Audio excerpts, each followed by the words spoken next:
Hi, everyone. Welcome to the Australian BioCommons AI in the Life Sciences webinar series. My name is Georgia. I'm the Australian BioCommons BioCloud Training and Communication Officer, and I will be your host for today. This webinar series is all about how artificial intelligence is being used in life sciences right now in real-world research.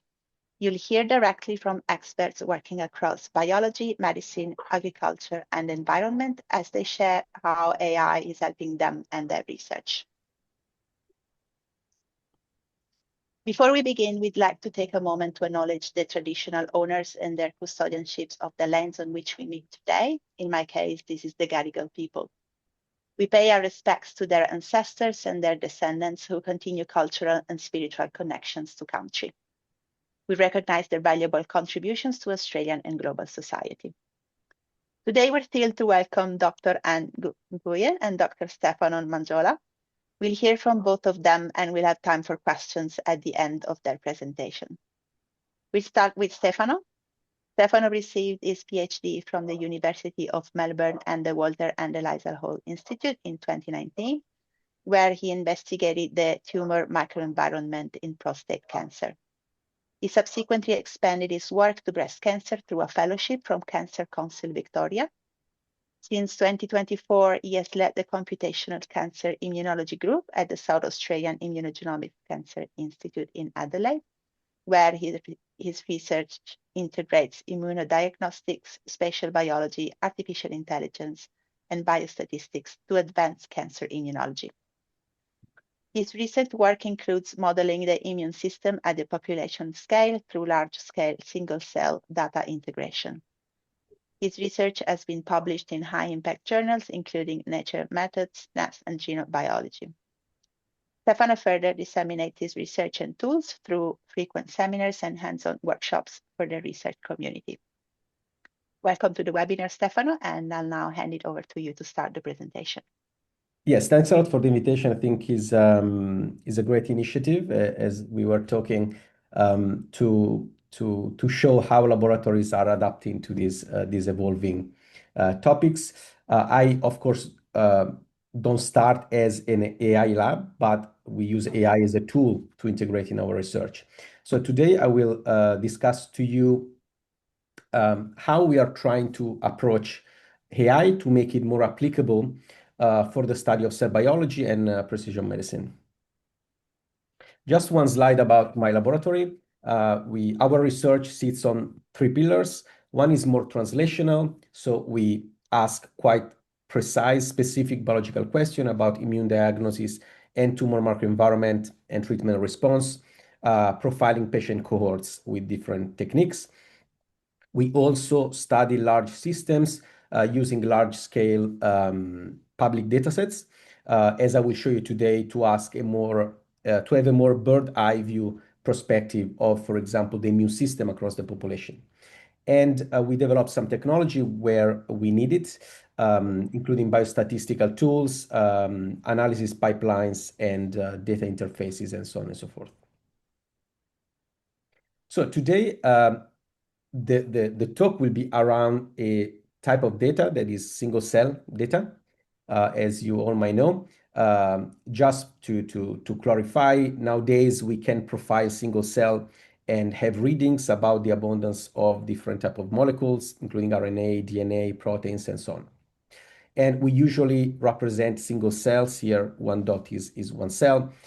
In two dimension, for example, where nearby cells are similar transcriptionally in this case.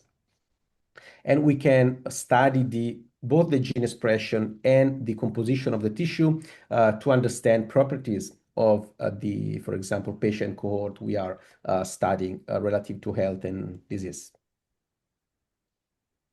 We are in a landscape where there are more than 100 million cells publicly available. This is including mostly RNA sequencing data, and these include thousands of individuals across tens of organs and cell types. So we can have for the first time almost a population view of biological processes with this incredible resolution at the single cell and molecular resolution. This is just the beginning. In the future years, two mega projects have been planned. One is 1 billion cell atlas and another one 5 billion cell atlas. So these resources are already incredibly useful, as I mentioned, but we need to get ready to extract information and knowledge from larger and larger data sets. So how we can do it? In different ways. One example, very simple linear models, which are easy to understand, is based on correlations, such as correlating height with weight, for example. This linear model can be quite simple most of the time, but can get quite flexible and complex. For example, they can be hierarchical. You can imagine that we can do a measurement at the individual level, at the town level, at the country level, and all levels can inform each other on broader and broader associations.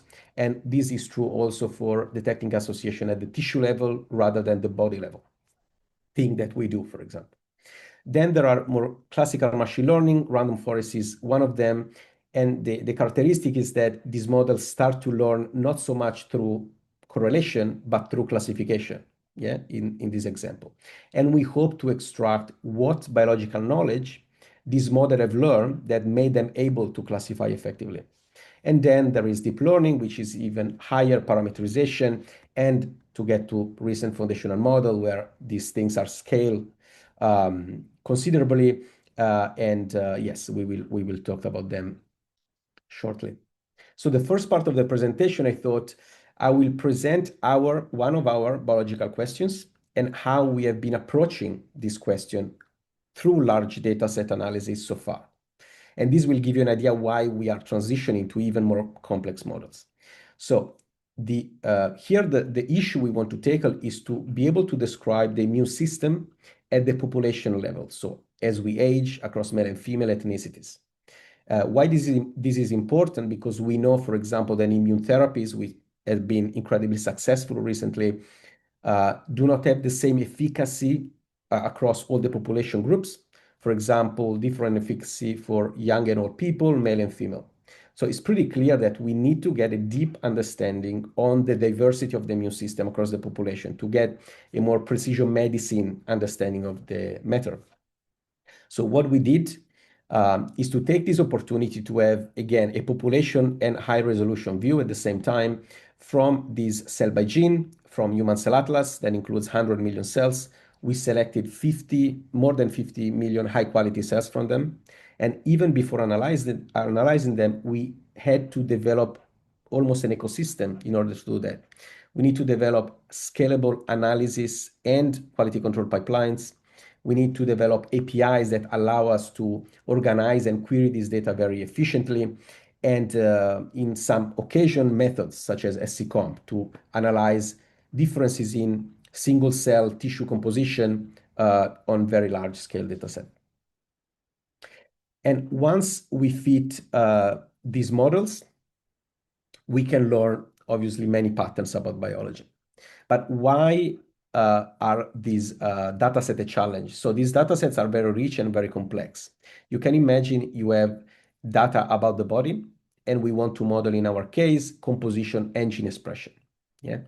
And this data is very hierarchical. So you can imagine the first layer is the human body. There could be effects that are at the systemic level. Then the human body is comprised by many tissues, which is comprised by many data sets, which is comprised by many samples. And each sample is characterized by age, disease, so on and so forth. So more standard, quote unquote, linear models that we are used to deal with, they just take care of this last layer, yeah, the sample layer. But really, we can design very rich and hierarchical linear models so we can have evidence of the effect of something on something else at different levels, as I mentioned, between tissue and the full body, for example. This is an example of how we encode these linear models in R, for example, and we model the interaction between sex and age, model disease, ethnicity, and so on. The random intercept, so the first layer is dataset, and the nested layer is tissue. And we assume that some of these effects act at the tissue level, but can act also at the body level. Yeah. And these are large scale, I would say, linear models. much further than the maybe 5-parameter linear models we might be used to with mouse experiments, for example. These include more than 13,000 parameters because of the complexity of the model and the magnitude of the data set. So you can see that we scaled already about order of magnitudes the number of parameters. And it's quite natural to think, how about if obviously we go even beyond to millions of parameters, such as some of those models. But okay, so what could we learn using these large-scale linear models? I'll make just one example. We can study aging of the immune system, and we can isolate just the age component that the model has learned. And for example, we can have an understanding of the tissue, the picture of the body and the immune system within as we age. On the y-axis here, we have tissues, and on the x-axis, we have immune cell types. So we can have a snapshot of the changes that happens as we age, yes? And of course, here we can go into more depth to understand specific patterns. One way we can use these estimates is that we can have this snapshot per decade of life. And you can imagine, this is not actually the way we model this, but is easy to understand. We can map these highly dimensional data into dimensions as we usually do, and have a trajectory of how fast the immune system changes in our body. Yeah. And we can see here that at 10 and 20, our immune system develops quite rapidly. And then we have a slower slowdown of the development of aging between 30 and 60, 70. Here is all jumbled because there is uncertainty in the estimate. I'm not visualizing them here. And the acceleration starts again after 70, 80, 90 years old. Yes. So this makes intuitive, and here you can see the linear representation of it. So this makes intuitive sense as we age. We know that that more or less happens, but it's quite incredible that this can be derived directly from data. And see, so this is an example of how we can do what we can do with these large-scale Bayesian linear models. So we are not just interested in extracting knowledge from them, but we also interested in deploying this model, which distilled a lot of knowledge to the community. So the community can learn what we have learned without spending 3 years of data processing and modeling development. And also, this is a theme that is often associated with artificial intelligence because you can deploy the weights that other people can use. But you can do the same also with posterior distributions from Bayesian models in this example. Again, the posterior distribution is a probabilistic representation of the variability of the data, in this case, along the across the human population, and we model cellular composition and gene expression. So we have these objects which encode the posterior distributions. We deploy them through APIs to the users. This is an active project, and the users can interrogate these models straight away. They can say, okay, give me the distribution of this cell type or this gene in this cell type in blood for healthy individuals which are females, or in the liver of healthy individuals of Asian descent, older than 40. And once you get your own reference, you can map your experiments on top of it to get statistical significance, to see which property of your data set get out of the homeostasis that a healthy compressive cohort can have. Yeah. So you can see as this is pretty powerful to get a precision medicine targeted studies quite efficiently. Okay. So as I mentioned, was quite natural for us to think about how about we use even more complex models. So we approach this deep learning wave of technology that is coming to us. And this is a brief history of the cell biology models that have been proposed recently. We started from autoencoders in 2018 with the popular SCVI. Of course, I'm simplifying here, yeah? There are many more methods. And this allowed an incredibly flexible dataset integration and modeling of gene expression in general. From 2022, of course, with the inspiration from ChatGPT and BERT and many others, transformer models have been translated to cell biology. So BERT has been applied in has been applied, yes, adapted, sorry, in 2022. We've seen SC-Former, we have seen GeneFormer, again, from BERT technology. We have seen SCGPT and many others. And a special mention to multi-instance learning. That is a very interesting concept, based still coupled with autoencoders. So it's not foundational model per se, but it provides cell attention to labels. So I will explain a bit later on why it's interesting. Okay, so we needed to make a little bit of, again, a transition of the way we think about these models, yeah, from linear models to these deep learning models. In linear modeling, the beauty is that each parameter has a predefined meaning, so are very, very interpretable. What you get as in terms of estimate from the linear model, we can directly design an experiment to test it. Yeah, so this is beautiful. Of course, they have limitation and run on assumption. Deep learning models are kind of complementary, and I will show now how our way of thinking had a bit to change to try to understand, learn biological concepts out of these models. So you have these foundational models, which concept is you train a very large model with a certain architecture in a self-supervised manner, so without any label. And this model learns a structure of a data set, let's say language or cell biology, some aspect of cell biology. And you can deploy this model in a much more efficiently now on different tasks: classification, cell typing, integration, perturbation, prediction, and so on. And how these, in this case, transformer models learn biological patterns. They work one cell at a time. And so you give data, let's say gene expression in some form to the model.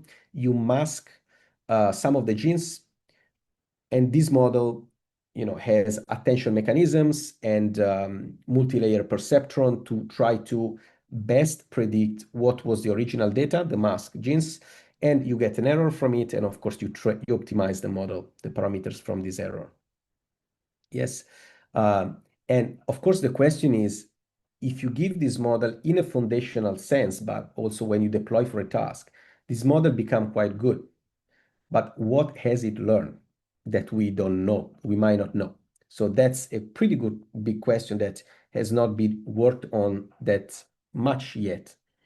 One big difference, we have to read this model is that we are used, at least in biostatistics, to imagine, to represent data in terms of distributions. That's what we do when we design these Bayesian networks, for example.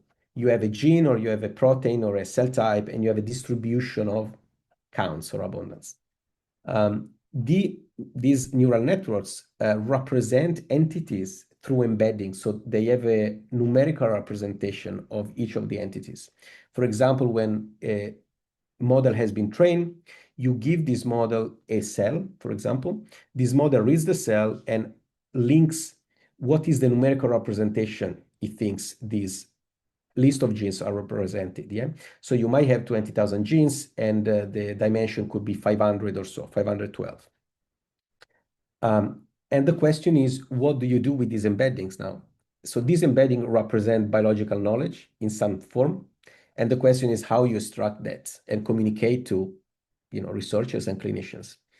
From this gene embedding, you can summarize sort of a cell embedding, and you can plot all these embeddings in a 2D space. You could do things about them, try to understand what the pattern the model has learned. So in the second part of the presentation, I will list a set of challenges, and in some cases, how we are trying to approach them about this topic, interpretability and usability. As I mentioned, you have many types of data. These models are quite flexible to learn the connections about them and the biology underneath. It can be deployed mostly still for technical purposes. So we can say cell typing, batch correction, and more. And hopefully more and more for deployed as biological tools. So to classify disease and tell us why those two are different, gene perturbation, and so on. And the hope is that we want biomedical insight. This is the big difference with some other type of application. For example, visual models, they can be deployed for a task that is useful, for example, identify faces on the street. But really, when we give a model a task of classifying healthy from COVID patients, we don't really care about the prediction itself. We don't imagine we deploy this model into a hospital. We have PCR to detect if a patient has COVID. What we want to do is to give a task to the model, make the model learn patterns, and be really interested in the black box now. Be really interested in what pattern the model might have learned that we don't know yet. And that's the big question, in my opinion, of the use of this model in for example, cell biology. Of course, we can start to observe weights and neurons, but there are some checkpoints that already make a lot of sense. We can start from them. Some models, such as multi-instance learning, output cell attention to a class. Let's say this class is COVID. So these yellow cells, so this cell attention can be linked to an embedding, and these yellow cells have high attention to a class, yes? So they must be relevant for COVID disease somehow. And we can take this and maybe understand this embedding more and compare within a cell type the cells that have high attention and low attention, or compare across cell types. Another thing we can do is a lot of these transformers have attention mechanisms. So they are many attention heads, usually, between gene and genes. Yes. And so this attention encode how much a gene has to transfer information to another gene in order to perform your task successfully, let's say self-supervision. And you can imagine that we could read these huge matrices that to a human do not mean anything, maybe through network representation. And then you can compare different networks for different tasks and so on. And of course, you can take the embeddings at the gene level or cell level and do what we usually do with embeddings, in computational biology. For example, one thing we are starting to approach, many details here, but it's not important. It's just the concept here. We are starting to, this is cell embedding. We are starting to query this model, train these models, let's say GeneFormer, CGPT, and many others, with a data set and a task, and query cell embeddings from them. And of course, we can color them by many features. And we want to understand what is the quality of this embedding in a way, because a model can become very good in prediction, but the embeddings it produces might be not informative at all. Yes. But another model actually could produce very, very meaningful embeddings we can extract knowledge from. So this kind of benchmarking has not been done yet, and we think is very important. This can be also true about attention networks and so on. This is an example of an attention network. So every element here is a gene. This is just one attention head for when we give a bunch of natural killer cells from healthy individuals to the model. You can see that we have kind of self-attention to across these genes, but maybe that's not interesting. And we have pockets of attention here, and we have some genes that attend to many other genes. So we have, quite complex patterns sometimes. This is not the best example, but I kind of got this last minute. And you can imagine, you can translate this into a gene network to understand what weights the model gives between gene and gene, and how this changes if you classify COVID, if you classify cancer, and so on. So how we can translate this into biological knowledge is still an open question, in my opinion. I have just 3 more challenges. The second challenge we find is that these models are very capable, yes, but they don't have a way so easy, so natural way to encode hierarchical structure of the data set you give. One of our problems is that we work with very hierarchically structured and nested structured data sets. And one thing we wanted to do is to isolate the ethnicity effect on this data set, plot these, each dot is a sample here, not a cell. So we have many thousands individuals here. study these embedding that were purified, let's say, for ethnicity, and impute some missing labels. Yeah, just a task we need to do. To remove everything, all the unwanted variability, and keep ethnicity, we actually started with SCVI because it's quite powerful, flexible.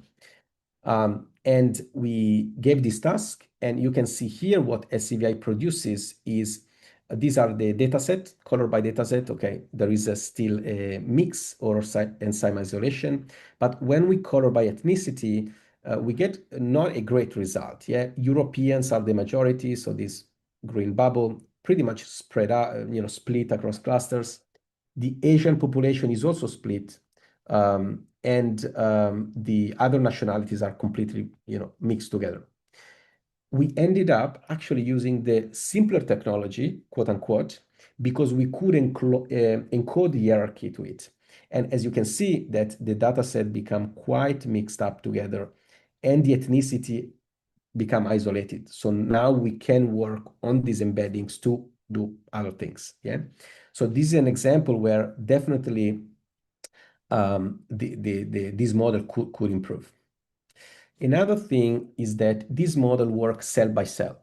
Yeah, so they understand cell biology in isolation.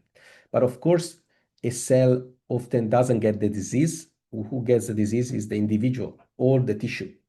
So we are extending this single cell model to multi-cellular model, yeah, tissue model, if you will, to try to understand our original questions. Yeah, and one interesting thing is that you can see that I won't go into deep into the architecture here, but one interesting thing is that all these model, if we track how fast they learn, yeah, this is the loss, and these are the epochs, the steps. There is a kind of a local minimum they have to pass, even with one cell, yeah, the blue line. This local minimum gets bigger and bigger the more complex the model gets. Yeah.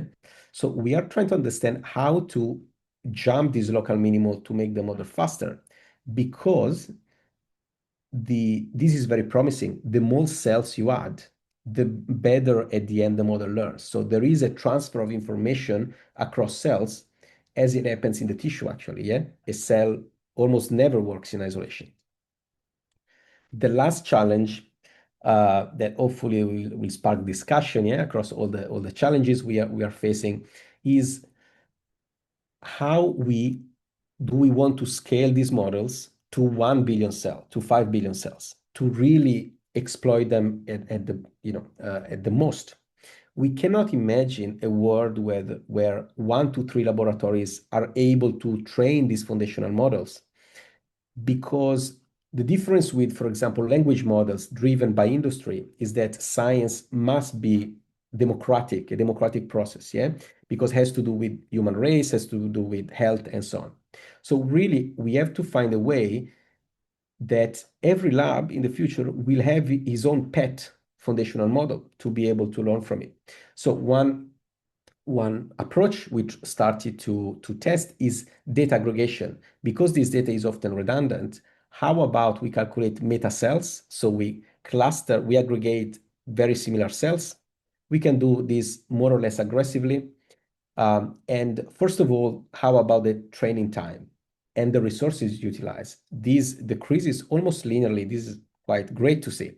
From single cell to aggregating 16 cells at a time, you can see that we get tenfold improvement in training time. Yes, this equates to money, really, if you think about. Of course, the question is, if we are more and more aggressive, do this model have a deterioration of how much they can learn? And so far, we are pushing this forward, but so far with 16 cell aggregation, we see that on many tasks, for example, heart disease classification, COVID classification, dosage sensitivity, and cell type prediction, overall across 5 cross-fold separation of the data set, we don't see a major deterioration. Yeah, of course, we are not probing enough variability for cell type prediction, but yeah, this work is in progress. So definitely this is a promising way how to make this model more and more efficient in a way to tackle these big data sets. Yeah, I think I took enough time. Hopefully that was interesting. I have to acknowledge many people because this is work across many different projects. But my group at Sciency, WeHi, which I'm still part of, Peter Doherty Manning Institute in Melbourne, but also the bioconductor community and many collaborators in US, and also CSL that allow us to do this work. Thanks a lot. Dr. Anh Nguyen is an ARC DECRA Research Fellow and head of GPCR Ecopharmacology Lab within the Drug Discovery Biology team at the Monash Institute of Pharmaceutical Sciences. Her research focuses on decoding drug receptor interactions at G protein coupled receptors, or GPCRs, to drive the discovery of next generation therapeutics for cardiovascular and neuronal diseases, and leads a multidisciplinary innovation-driven program that integrates molecular pharmacology, molecular modeling, high-throughput screening, and artificial intelligence to develop a GPCR-targeted drug discovery platform. And also pioneers research into how environmental pollutants, especially micro and nanoplastics, interfere with GPCR signaling, aiming to uncover novel mechanisms linking pollution to cardiovascular and neurodegenerative pathologies. And is chief investigator on 7 research grants totaling about 8.9 million. Welcome to the webinar, Anne, and you can now start your presentation. It's all right. So let me now share the 2 core areas of my lab research. We look at GPCR through 2 lenses. On one side is drug discovery, and we design next generation therapeutic for stroke, dementia, and other cardiovascular disease. And on the other side is environmental toxicology, investigating how microplastic and other pollutants hijack GPCR signaling and contribute to disease. And by uniting these genes with AI and high-throughput screenings, we aim to advance both human and planetary health. And with this dual focus in mind, let's explore how we bring this idea into practice.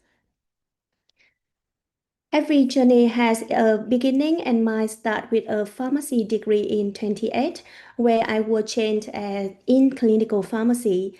So that gave me a strong foundation in understanding medicines and patients. But I wanted to go deeper into how drugs work at the molecular level. So during my master, I studied drug kinase interactions and gained my first hands-on wet lab experience. The real turning point came during my PhD in pharmacology at Smith Monash University, where I entered the world of GPCR drug discovery. Here, I combine wet lab skill, including mutagenesis, binding, and functional assay with computational biology tools like homology modeling, structure-based virtual ligand scanning, and molecular dynamic simulations. And that dual training shapes the way I think about science, not just one method, but about integration. And in my postdoc years also at MIPS, I pushed this integration further, bringing AI into pharmacology. And this was the moment where I started to see how computation and experiment could truly work hand in hand. So this road from pharmacy to AI-driven pharmacology has been about constantly expanding my toolkit, always with the goal of understanding receptor more deeply and discovering better medicine. My first real exposure to AI and pharmacology came in 2019, and this paper applied machine learning to classify GPCR ligands, full, partial, and inverse agonists, directly from molecular dynamic simulation. And reading it, I began to wonder if we can do this for agonists, why not also for allosteric modulators and biased agonists, which were already the core focus of my research. Then in 2020, this Cell paper really opened my eyes. They trained a deep learning model on around 2,500 compounds and were able to discover a new antibiotic. That was the moment I realized that if deep learning can also revolutionize antibiotic discovery, why not bring it into drug discovery pipeline for GPCRs, and it was the seed of my journey into combining deep learning with pharmacologies. And the real turning point came in 2020. So we, together with AI scientists, we built first CNN model to predict allosteric modulator at the adenosine A1 receptor and developed model to analyze molecular dynamic simulation for allosteric modulator and bias agonist. And this was also my first collaboration with the AI scientists, which really broadened my perspective. And in 2020, I was awarded the NHMRC Idea Grant to use its AI-assisted pipeline to discover A1 allosteric modulator, and that gave us the momentum. So by 23 and 24, our group had grown with new AI scientists joining, and together we published several key papers, including 2 papers in Nature Machine Intelligence with our psychic model, which I will show you later. And as well, we published a review paper in BJP, which later became a top view article on the application of AI to accelerate GPCR drug discovery. And now in 2025, I've been fortunate to receive an IRC DECRA Fellowship, another idea grant, and a CAF Foundation grant where I apply this AI assisted pilot to discover novel drug for dementia and open a new frontier studying how pollutant interact with GPCR. Now I'd like to introduce you to the psychic model. So this is our physical chemical graph neural network that learns protein sequence ligand interaction fingerprint directly from sequence data and making it broad applicable across GPCRs. And the work has led by my talented PhD student, one called with wonderful collaborator, Dr. Lauren May, Professor Jeff Webb, and Professor Chiru Pen, and were published last year in Nature Machine Intelligence. For us, psychic present not only a publication, but also a milestone where our lab began to shape its own AI pharmacology identity. So discovering a small molecule drug and introducing it to the market on average costs well over $2.6 billion and often takes longer than 12 years. It is important to get this thing right early so that we can maximize probability of success. One of the highest return way of doing this is via computational methods. And these methods are crucial for predicting the binding affinity and functional effect of small molecular ligand on protein targets. Traditional approaches such as the docking or complex-based methods can predict interaction property but often lose accuracy without high-resolution structure and filter in predicting functional effect. And recent advancement in AI has enabled prediction from sequence data. However, substantial performance gap remains between sequence-based versus structure-based and complex-based methods. So we propose a new method where we constrain a type of interaction between the ligand and the protein. We treat the ligand as a big bonds that interact with different regions of the protein. And if we find that a particular protein region is important, then the residue within this region will receive the same amount of importance compared to the others. This is inspired by physiochemical dynamics. Showing here is an MD simulation where we can see that there are intramolecular forces, atoms within ligand or residue within protein interacting with each other, and intermolecular forces, so which is ligand-protein interaction.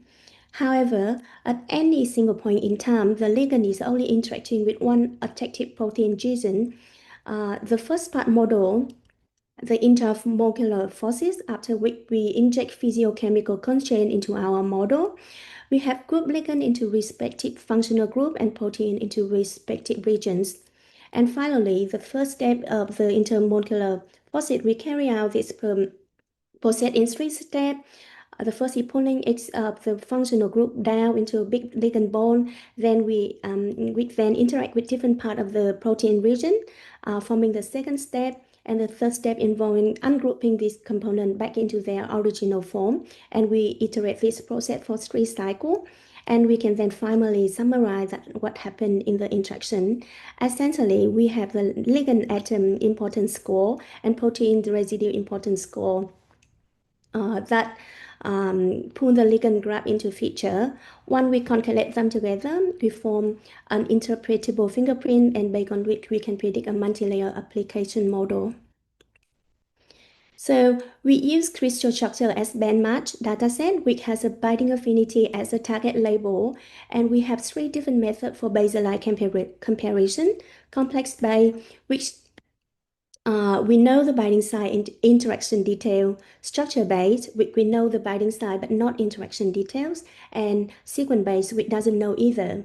We use the same amount training data with different levels of information accessibility.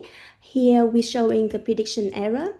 The one in gray is the sequence-based method, and our psychic model performed the best without the structure. An important aspect of this is that the complex-based and structure-based method are very sensitive to the resolution of the available structures, and the absolute errors of complex-based and structure method increase sharply as the resolution decrease. So why psychic is unaffected? Because it's used sequence data. Now, let's examine how a sequence-based model performs across various testing scenarios. We can see that in a random split, every model performs quite well, but in scenario with unseen ligand and unseen protein, psychic still perform the best. Even in the more challenging scenario where both the protein and ligand are unseen during the training data, psychic continue to perform the best.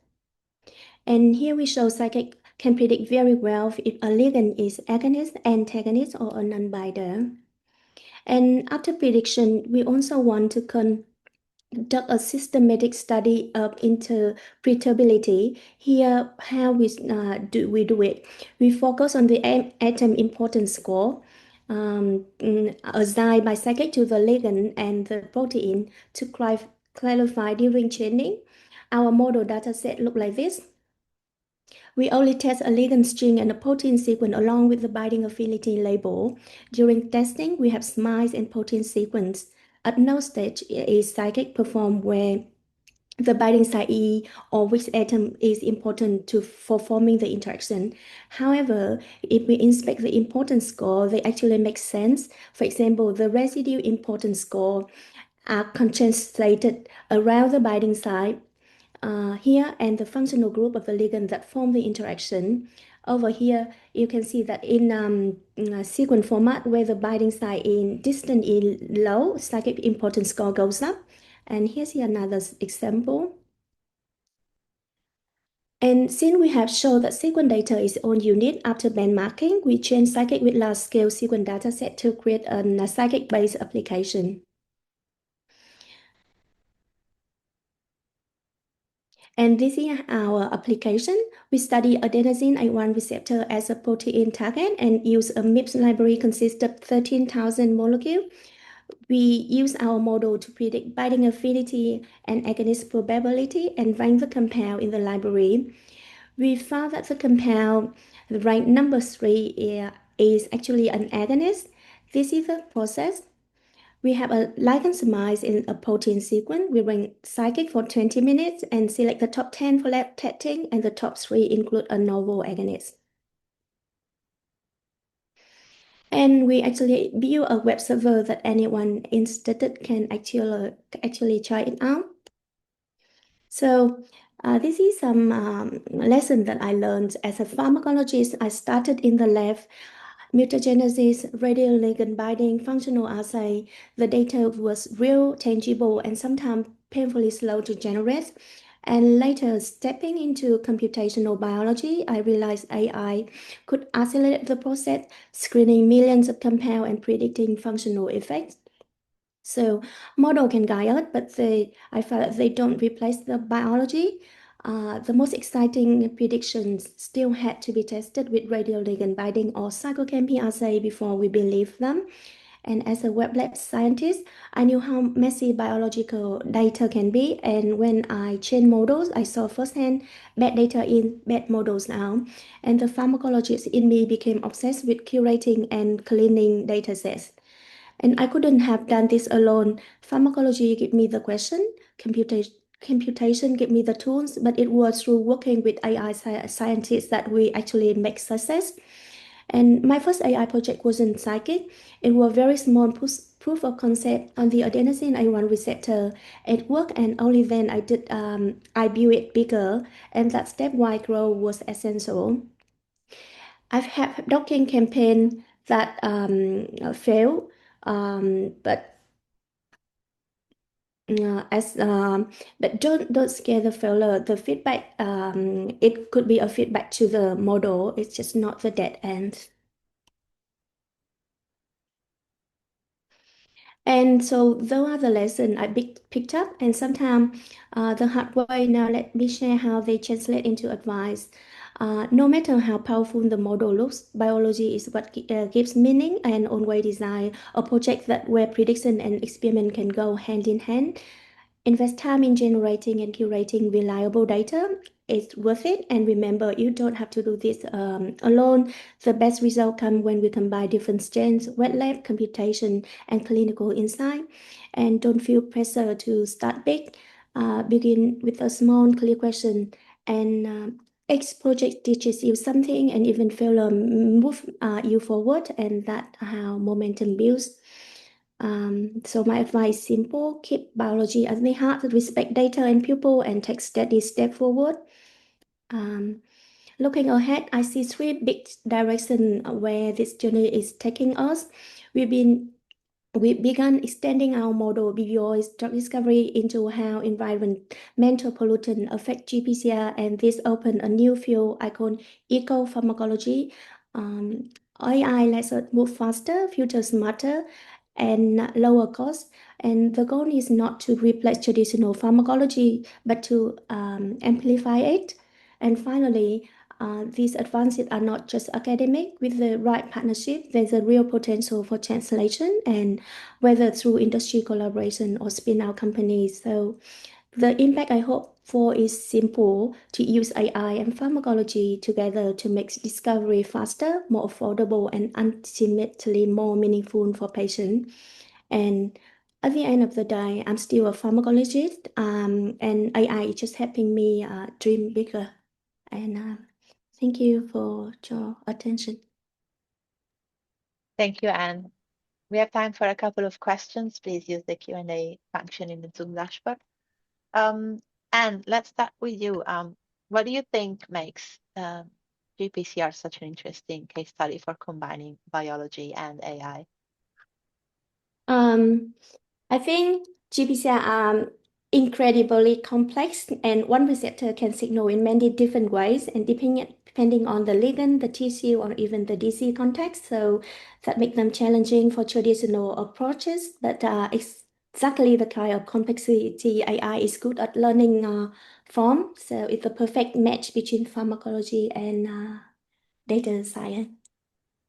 Yeah, and you've talked a little bit about this in one of your last slides, but how do you see AI changing the way pharmacologists approach GPCR drug discovery in the next decade?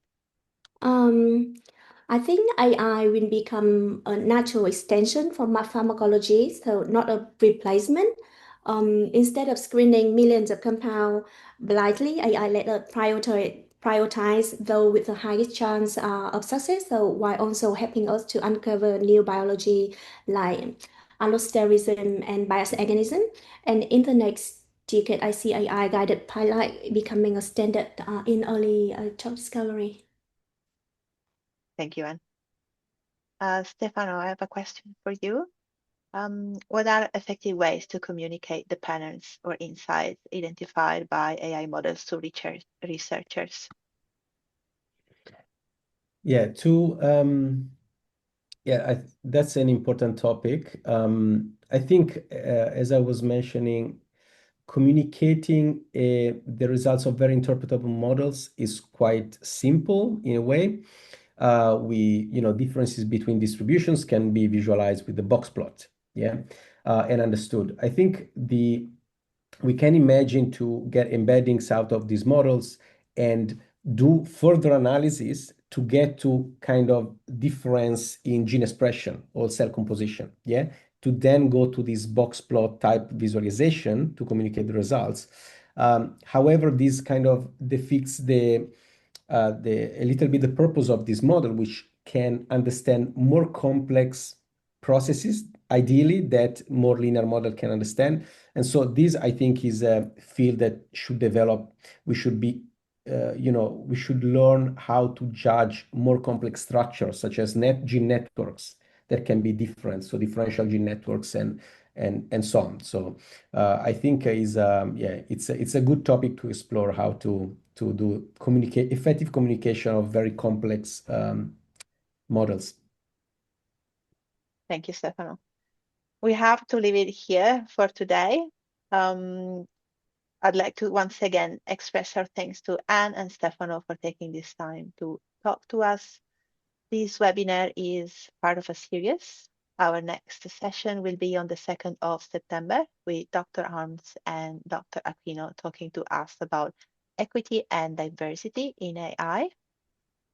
You can find out more about the upcoming webinars, workshops, and other events on our website, and watch recordings of this and previous events on our YouTube channel. And finally, we'd like to acknowledge our funding. The Australian BioCommons is enabled by NCRIS via BioPlatform Australia. Thanks so much for watching, and we hope you enjoyed today's presentation. We look forward to seeing you again soon. Until next